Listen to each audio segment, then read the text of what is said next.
No niin, ja tervetuloa uuden videon pariin. Tänään tehdäänkin vähän jotain erilaista täällä Kuhmossa. Mitäs me tänään tehdään, Olli? Me tultiin karhujen katselu paikalle tai retkelle oikeastaan. Tästä meidän matka alkaa. Me ollaan Boreal Wildlife Centerin mukana tänään liikkeessä ja niillä on tosiaan tässä muutaman kilometrin päässä muutama koju ja me saatiin sieltä aitiopaikat ja päästään katsomaan. Otetaan ruuat sinne. Ruuat pistetään siihen meidän mökiin eteen, miksi sitä sitten kutsuttaisikaan, ja sitten jäädään odottelemaan, että päästään nauttimaan näistä Suomen toisiksi isoimmista eläimistä mahdollisesti. Ja tosiaan se on ihan tuolla rajavyöhykkeellä se kuvauspaikka, että sinne pitää ihan erikseen, miten se sanotaan, ottaa lupa, että sinne pääsee. Ja sitten me saadaan olla ihan keskenään siellä koko iltapäivä ja iltakin vielä, ja sen jälkeen Tuli jännittävä reissu. tulee jännittävä reissu. Eikä siinä lähdetään tonne oppaan matkaan. Niin, joo, saadaan haastatella kuulemma isäntä tuossa myöskin. Niin hän kertoo vähän tarkemmin, kun me kuitenkin ei nyt olla ihan perehdytty välttämättä tarpeeksi tähän, mitä karhut toimii ja puuhaa. niin saadaan ammattilaisen vinkkejä tuohon ja näkökulmaan ja koitetaan tehdä tämmöinen kattava pätkä tästä. Näillä sanoilla eteenpäin. Joo. Eli me ollaan täällä tosiaan Kimmon kanssa, ketä pitää tätä karhunkatselutapahtumaa yhdessä Karin kanssa. Onko se niin kuin, että Kari on enemmän jossain toisella, onko teillä useampi kohde? No periaatteessa on tavallaan kaksi eri paikkaa. Kari isännöi tätä Viiksimon paikkaa ja on niin omistajana täällä ja mä käyn sitten Karia auttelemassa tässä aina välillä. Mitä karhut syö? Mitä te ruokitte niille? No siis meillä on käytettynä karhujen ruokintaan niin ihan koiran kuivanappulaa ja lohen perkausjätteitä. Paljon ne syö sit päivässä tai vuorokaudessa? No sitähän ne varmaan söisi niin paljon kuin niille annettaisiin, mutta toi mitä me viedään sinne, niin se on semmoinen 20 kiloa koiran ruokaa ja 10-15 kiloa lohenperkeitä sitten päivässä siihen kuvauspaikkaan. Niin, te käytte kerran päivässä? Kerran päivässä silloin kun asiakkaat viedään kojuun, niin silloin ruokitaan karhuja. Ja ruokitte ympäri vuoden vai onko se sitten enemmän kesäaikaa? No karhuthan on tietysti talvella nukkumassa että Hyvä keväällä sitten aloitetaan se ruokinta, kun saadaan ensimmäiset jälkihavainnot karhuista ja sitten siihen asti ruokitaan, kun karhuja hereillä on. Ja onko teillä monta eri kojua ja eri paikoissa? No kojuja on yhteensä varmaan sellainen 20 kappaletta, mutta ne on periaatteessa 3 eri paikalla. Eli on niin sanottu suo, joka on se meidän isoin kuvauspaikka, missä on esimerkiksi se meidän isoin 10 hengen semmoinen hirsimökki. Ja sitten on lampi, jossa on 3 tämmöistä pienempää pro-kojua, mistä pääsee ihan vedenpinnan tasolta kuvaamaan karhuja. Ja sitten on tämä metsäpaikka, johon nyt ollaan menossa, niin siellä on sitten 2 semmoista kevythirsistä luksusmökkiä 4 hengelle, jossa on kuivakäymälät ja sitten on 1 semmoinen pro-koju, semmoinen vanerikoppi. Okay. Onko siinä mahdollista nähdä muitakin eläimiä karhun lisäksi, tämmöisiä vähän harvinaislaatuisempia? No siis sanotaan näin, että ahmoja vierailee ja sitten satunnaisesti vierailee myös susia. Kuvauspaikalla näkyy merikotkia ja toissapäivänä nähtiin haarahaukkoja, nuolihaukkoja. Ja tietysti sitten, kun ruokinta on, niin tulee paikalle lokkeja ja korppeja. Että esimerkiksi korppi on semmoinen ihan mielenkiintoinen kuvattava, koska sitä ei niin kuin normaalisti läheltä pääse kuvaamaan, mutta tämmöisessä paikassa se korpin kuvaaminen ja seuraaminenkin on mahdollista. Minkä tyyppistä asiakaskuntaa teillä on? No suurin osa asiakkaista on täällä niin ulkolaisia, eli he on pääsääntöisesti kuvaajia, jotka tulee periaatteessa ympäri maailmaa tänne kuvailemaan. Suomalaisia käy sitten kuvaajia jonkun verran ja sitten on tämmöisiä lomailijoita, jotka tulevat ihan niin kuin tämmöiselle, voisiko sanoa elämysmatkalle sitten katselemaan karhuja. Teillähän on koko yön paketti, onko se yleisin, että mennään yön yli katsomaan? Joo, kyllä se on yleisin, että mennään niin kuin 4 aikaa iltapäivällä kojuun ja sitten seuraavana aamuna tullaan siinä 7 aikaa hakemaan sitten kojusta pois, että vietetään semmoinen petojen yö.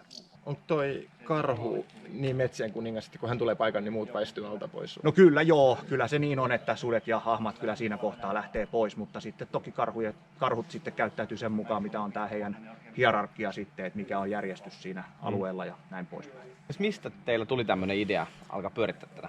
No siis Karihan on yli 30 vuotta tehnyt luontokuvausta ja luontoelokuvia varsinkin. Hänhän on aloittanut sitten tämän oman ammattinsa kautta sitten ajatteli, että tätä elämyspalvelua voisi tarjota myös niin kuin muillekin, että ihmiset pääsisivät näkemään eläimiä muuallakin kuin pelkästään telkkarissa ja näin poispäin. Ja siitä se juttu on sitten aikanaan alkanut. On sitten, onko nyt 4-15 vuotta sitten ollut tämä toiminta käynnissä. Joo. Onko sinulla jotain, mitä sä ehkä haluaisit tarkemmin vielä mainita tästä. Mehän tullaan kuitenkin ihan uusilla silmillä tänne näin, niin voi olla, että muutamia asioita, mitä ei osattu ottaa huomioon. Niin, eikä ole ikinä nähty edes karhua. Kumpi ei nähnyt koskaan karhua? Joo.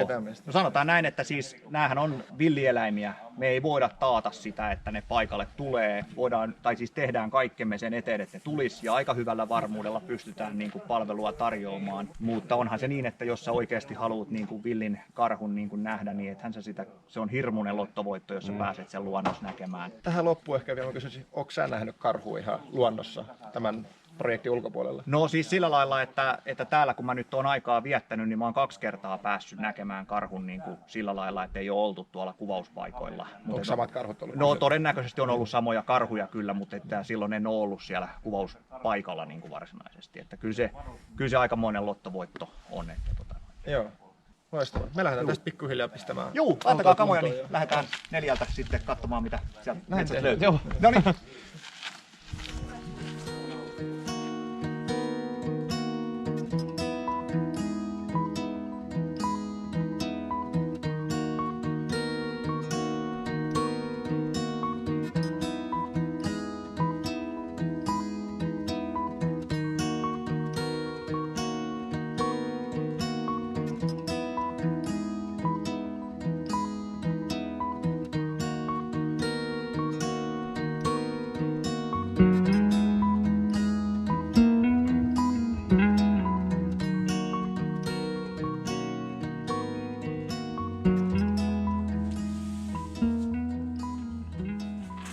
No niin, nyt ollaan saavut tänne katselupaikalle keskelle mettää ja nyt sitten odotellaan tässä, että koska niitä tulee. Joo, että niin jos käy hyvä tuuri ja saadaan itse karhupaikalle, niin tässä meidän isäntä Kimmo kertoo, että täältä on kameroita jonkun verran syöty ja mehän asetettiin tonne muutama laite pihalle, että saadaan vähän eri kuvakulmaa siihen, niin täytyy toivoa, että saadaan kaikki laitteet ehjänä takaisin vielä. Mutta... Niin, siitä on vähän paha lähteä sitten niin hakemasta sen karhun suusta enää takaisin. Niin. Jos nyt vaan runtelee, että saadaan muistikortit takaisin, niin saadaan hyvää otosta. Se riittää meille. Se riittää meille. Laitteet saa uusia aina. Tässä nyt sitten odotellaan ja tosiaan ne epäili, että se on maha sanoa, että oliko se teille, kun oli tunnin jälkeen oli tullut jo karhut paikalle ja usein ne tulee kuitenkin ennen 9 ja 9 asti me täällä ollaan. Niin tässä odotellaan ja meillä on tosiaan mahdollisuus nähdä karhu, ahma, jopa susi. Susi ehkä vähän epätodennäköisin niistä. Niin nyt sitten vaan tässä varmaan päivystetään siihen asti, että alkaa jotain tapahtumaan. Kyllä tämä jännittävä touhua. On. Tähän päästään ihan näppituntumaan. Niin tulee ihan mieleen just Jurassic Park 1. Sitä oli aikaa, kun mä näin sen viimeksi. Mikä sehän oli? Lokki. Ensimmäinen eläin saapunut paikalle. Lokki tuli. Syöksä meidän ruuat pois sieltä? Tuommoinen me ollaan ennenkin nähty. Mutta tosiaan tässä on nämä luukut, mistä saa kameran putket ulos ja pystyy kameralla kuvaamaan. Tässä on nämä, mistä me nähdään ulos. Ja sängyt on, että jos tulee väsy, alkaa painamaan ja sitten vessa löytyy vielä tuosta perältä. Ja varsinkin noilla, ketkä yötä täällä on, niin noi sängythän totta kai niitä varten sit. Niin. Ja vessan tosiaan, sit jos rupeaa jännittää tarpeeksi, niin pääsee. Jännittävälle. Joo.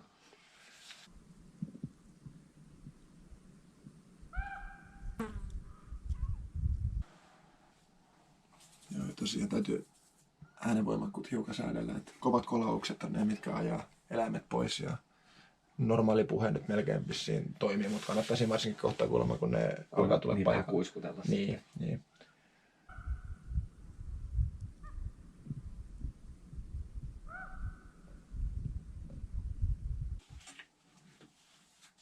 Sieltä tulee. Tuolla on karhu. Karhu on tuolla. Nyt on ensimmäinen karhu havainto nähty. Ai että, sielläkään. Nalle.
Tässä me ollaan nyt varmaan reilu vartti hengätty karhun kanssa. Onhan se vaan mahtava olento. Tuossa se ottaa ihan iisisti. Hengäilee ja syö pöydän antimiin. Koiran ruokamenosta toivottavasti se pian nappaa jonkun lohen puusta. Kyllä tästä tulee tekis vähän semmonen fiilis, että ihan kiva olla täällä kopin sisällä eikä tuolla ulkopuolella. Sitten toinen karhu tulos. Ai. Kato, ensimmäinen lähtee vastaan. Onkohan isommalla tai korkeampi tasoinen? Toi on jonkun verran erinäköinen mun mielestä, koska vähän laji. Onko se niin? Toinen saattaa olla uros, toinen naaras.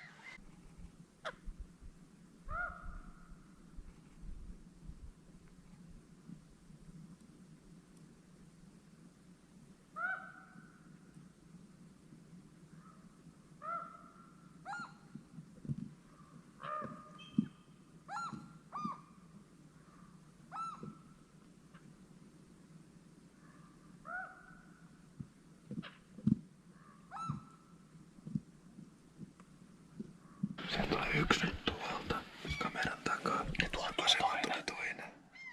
Missä se kolmas on? En tiedä. Tuo 3 karhua siis nähty kuvassa.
Ihan fiiliksissä. Mutta kyllä oli ihan uskomaton. Niin kuin me odotettiin, että jos nyt joku karhu näkyisi, niin me ollaan saatu kyllä kaikkea, mitä me ollaan täältä tultu hakemaan ja vähän enemmänkin. Ihan uskomaton. Ja tää ei ole vielä loppunut. Siihen ne jatkaa vielä. Ilta on vasta nuori.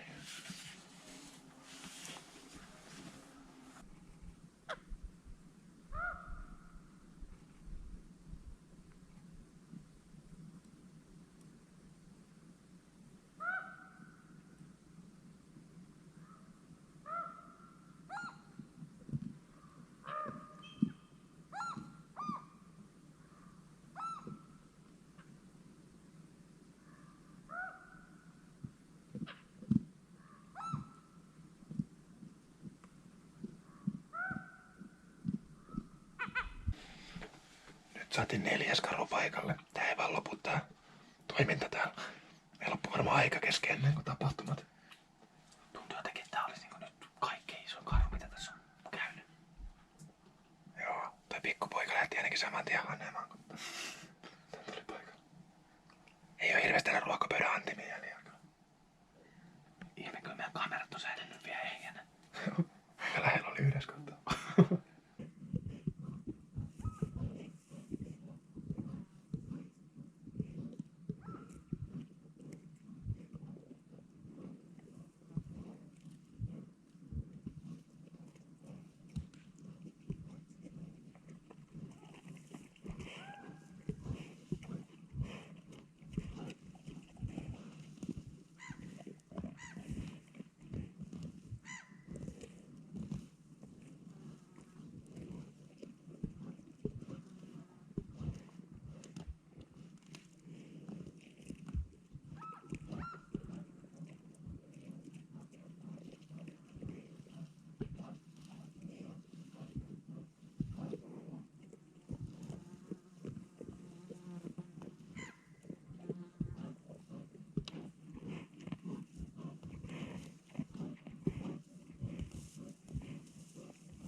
Teillä riitti läpi. Kyllä. Se kuuluu ne äänet tonne karjumiset. Joo. Joo. Se oli just siisti, että me tappeli niinku just tossa edessä. Oliko toi kamera vielä käynnissä silloin? Meillä Oli. Joo. Joo, todennäköisesti tää lähimmäinen oli sammunut siihen Just mennessä. joo. Mut siinä oli kyllä tapahtuma ihan Joo. enemmänkin. Joo. En tiedä, saako se kuulla tuolta vierestä, mäkin siinä kävi Ahmakin kääntymässä. Ai kävi? Aha, Joo, ei tullut okei. hyvin nopeasti. Siinä oli 2 karhua vielä siinä kohtaa. No just joo, no ei se varmaan paljon uskalla siihen väliin tulla kyllä.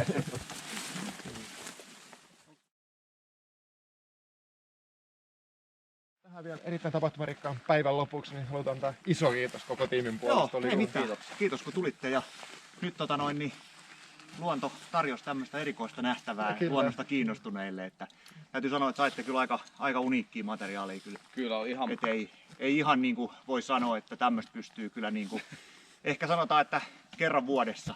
Niin. Ja se osui nyt sitten teille. Joo, no meillä oli sitten päivä ja paikka toi, niin No se kävi hyvä osui tuuri, nyt niin. kohdalle. Kaikin puolin niinku ihan todella mahtava kokemus. Joo, hyvä juttu ja toivottavasti tuli hyvä materiaali. ihan varmasti joo, ja me pistetään sitten tulemaan. Joo, ei mitään. Niin Valmistelen. joo, laitelkaa karille. Näin. Joo, no niin, kiitoksia.